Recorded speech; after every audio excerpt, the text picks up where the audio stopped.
Every year, the world's most fearless surfers arrive at the remote stretch of Portuguese coastline. Not for fame, not for trophies, but for something far more primal, a showdown with nature's fury. These are not waves, they are monsters rising from the abyss of Nazare Canyon, a hidden chasm beneath the sea that channels unimaginable powers straight to this shore. It is a geological anomaly and surfers' ultimate test. One mistake here does not just cost you the tide, it could cost you everything. But Nazare isn't just about adrenaline. Beneath the roar of the ocean lies a town steeped in legend, faith, and centuries of tradition. So, what secret does this cliffside village hold? Let's find out.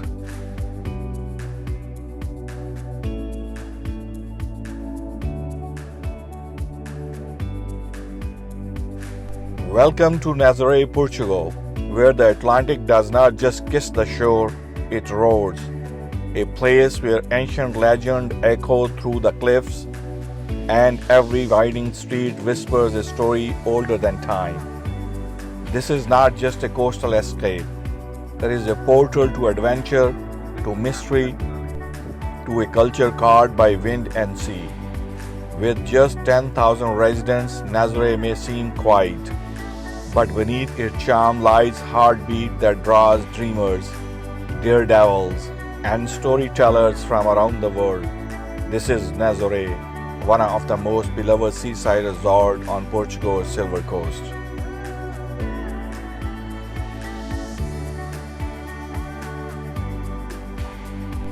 Nazaré is more than a town.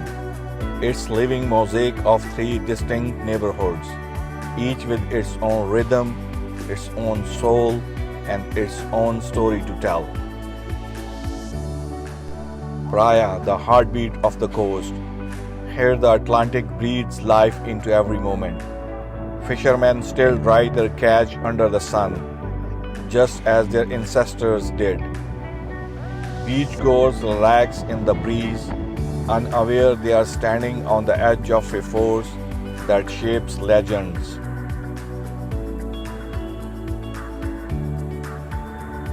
Sítio, the soul of Nazaré, perched high above the road.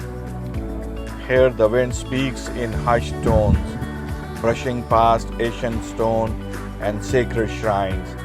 The view is staggering. A sheet drop into the abyss where waves rise like a mountain. Pilgrims light candles in a quiet reverence, their prayers echoing through the sanctuary of Our Lady of Nazaré, where legend and faith intertwine. Pederneira, the quiet neighborhood of Nazaré, once the town's administrative heart, now a peaceful retreat. Its charm lies in the silence, a hilltop haven of tranquility, where time slows and the scent of jasmine lingers in the air. Narrow alleys wind between whitewashed homes, their terracotta roofs glowing in the afternoon sun. It's a place for reflection, where the past lives quietly in every stone and shadow. So, three neighborhoods, three stories, one forgettable town.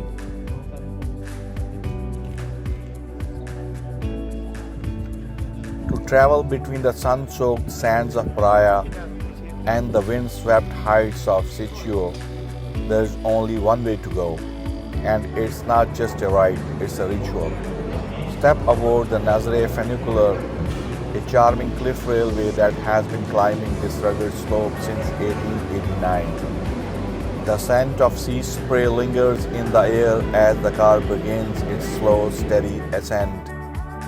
A gentle rumble beneath your feet, like the heartbeat of the town itself.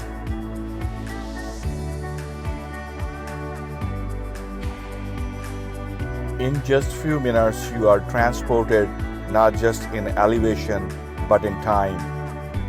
From the bustling life of the beach to the sacred stillness of the cliffs, the Nazaré Funicular isn't just a transportation, it's a journey through history, a window into wonder, and the perfect start to discovering the soul of this legendary town.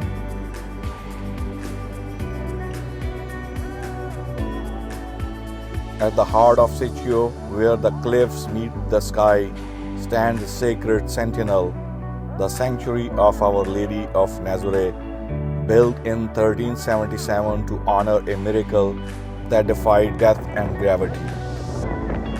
Legend says a knight chasing a deer through thick fog, as his horse neared the cliff's edge, he cried out to Virgin Mary, and in that breathless moment she appeared, saving him from the fatal plunge into the abyss.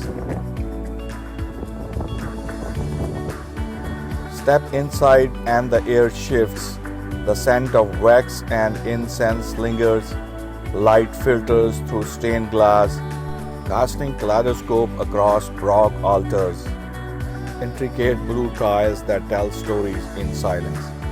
The sanctuary houses a sacred statue believed to have originated in Nazareth, the biblical city, giving Nazaré its name from spiritual significance. Just a short walk from the sanctuary, perched defiantly at the edge of the continent, stands the fort of Saint Michael the Archangel, a fortress turned lighthouse and now a global shrine to the ocean raw power. This is ground zero for big wave surfing. From here you do not just see the waves, you feel them. The ground trembles, the air thickens with salt, and when the giants rise from the Nazare Canyon, it's like watching mountains move. The lighthouse, modest in size but mighty in spirit, has become an icon, a beacon for surfers, photographers, and thrill seekers from around the world. Inside the Surf Museum tells stories of courage and obsession, with boards that braved 100-feet waves and names that became legends. Stand at the edge and you will understand why they come. The wind roars in your ears, the ocean stretches endlessly, and when the swell is wide, the horizon comes alive. A ballet of chaos and grace choreographed by nature itself.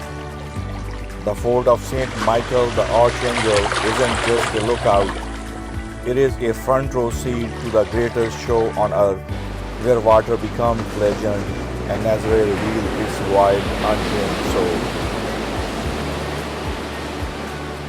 It all changed in 2011 when Jared McNamara, a Hawaiian big wave pioneer, surfed a 70-foot monster at Praia de Norte. 2 years later, he returned and rode what many believe was a 100-foot wave, redefining the limits of human endurance and putting Nazaré on the global surf map. In 2020, Sebastian Sterner, a German surfer, shattered records again, conquering an 86-foot wave, the largest ever officially surfed. Nazaré isn't just for men. Maya Gabira, a Brazilian trailblazer, made headlines by surfing the biggest wave ever ridden by a woman.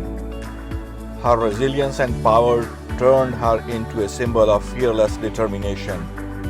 Inside the fort of Saint Michael the Archangel, the surfer wall honors these heroes. Boards for legends like Pedro Scooby, Andrew Gorton, and Justin Dupont stand as silent witnesses to the waves they conquered. Now, if you're wondering when to visit Nazaré, the truth is every season tells a different story. But if you ask me when to visit Nazaré, there is only one answer: fall. This is when the giants arrive. Waves so massive, so awe-inspiring. You won't find anything like them anywhere else on earth. It's not just a season, it's a display, a pilgrimage, a moment where nature shows its full force and humanity rises to meet it. I would suggest coming in the fall, witness the giants, and let Nazaré change the way you see the ocean forever.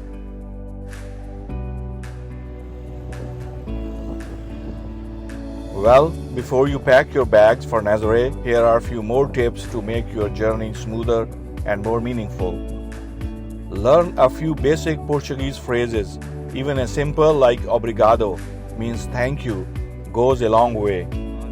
The locals really appreciate the effort and it opens doors to the genuine connection. Most places accept credit cards, but it is wise to carry a bit of cash for small vendors, especially in local markets and beachside cafes. So here's another thing, the train funicular runs frequently, but if you're visiting in the off season, check the schedule, it may operate on reduced hours. It is a good idea to pack layers because Nazare's coastal weather can shift in minutes, from sun to mist, breeze to gust. Be ready for it all. And don't forget to bring comfortable walking shoes. These streets are charming and steep. A travel adapter is a must pack. Portuguese uses type C and F plugs with 230 voltage. And finally, respect local customs, especially around religious sites. Nazare's spiritual heritage is deeply woven into its identity. Treat it with the reverence it deserves.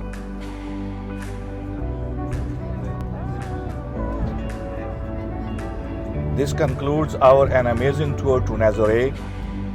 If you enjoyed this journey, give it a thumbs up, subscribe, and hit the bell for more travel tales. Until next time, goodbye.